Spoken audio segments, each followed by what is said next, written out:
MNS news live पर देखते हैं आज की कुछ खास खबरें।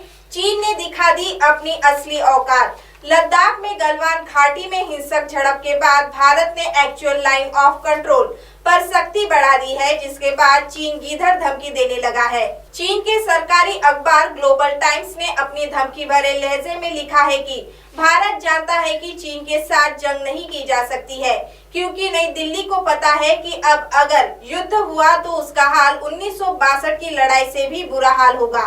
ग्लोबल टाइम्स में रविवार को प्रकाशित रिपोर्ट में एक चीनी विश्लेषक ने कहा कि अगर नए सिरे से फिर से युद्ध होता है तो चीन के साथ 1962 के सीमा विवाद के बाद भारत और अधिक अपमानित होगा, यदि वह देश के अंदर चीन विरोधी भावनाओं को नियंत्रित नहीं कर सकता है। तो LOC पर तनाव कम करने को लेकर भारत चीन सेना के बीच एक बार फिर बातचीत हो रही है।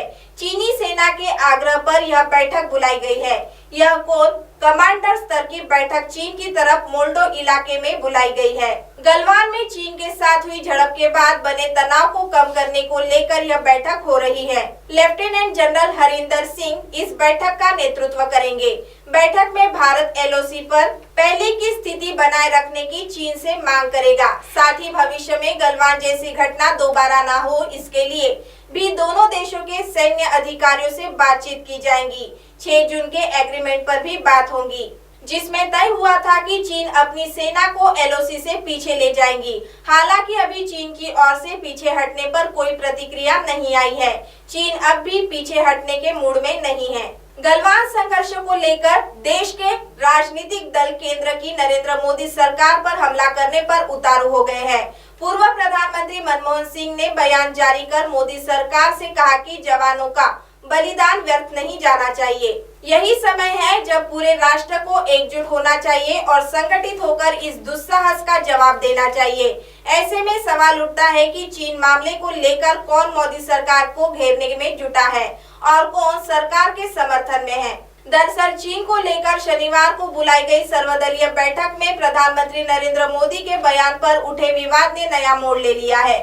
सर्वदलीय बैठक के बाद कांग्रेस सहित तमाम विपक्षी दल खुलकर सरकार को घेरने में लगे हुए हैं। वहीं बसपा प्रमुख मायावती सहित कई दक्षिण भारतीय नेता और पूर्वोत्तर के नेता PM मोदी के समर्थन में खड़े हैं। अब आप हमारे चैनल को ऐप पर भी देख सकते हैं। प्ले स्टोर में जाकर MNS हिंदी लिखिए और ऐप डाउनलोड करें। साथ ही साथ आप हमारे फेसबुक पेज को भी लाइक कर सकते हैं और उन पर भी खबरें देख सकते हैं। लिंक ट्विटर, हाइक और इंस्टाग्राम पर भी आप हमारी खबरें देख सकते हैं। आप हमारे चैनल को यूट्यूब पर भी देख सकते हैं और इसे यूट्यूब पर सब्सक्राइब करना बिल्कुल भी ना भूलें। फिलहाल वक्त हो चला एक ब्रेक का। ब्रेक से लौटने के बाद देश और दुनिया की तमाम बड़ी खबरें देखने के लिए बने रहे MNS न्यूज लाइव के साथ। नमस्कार।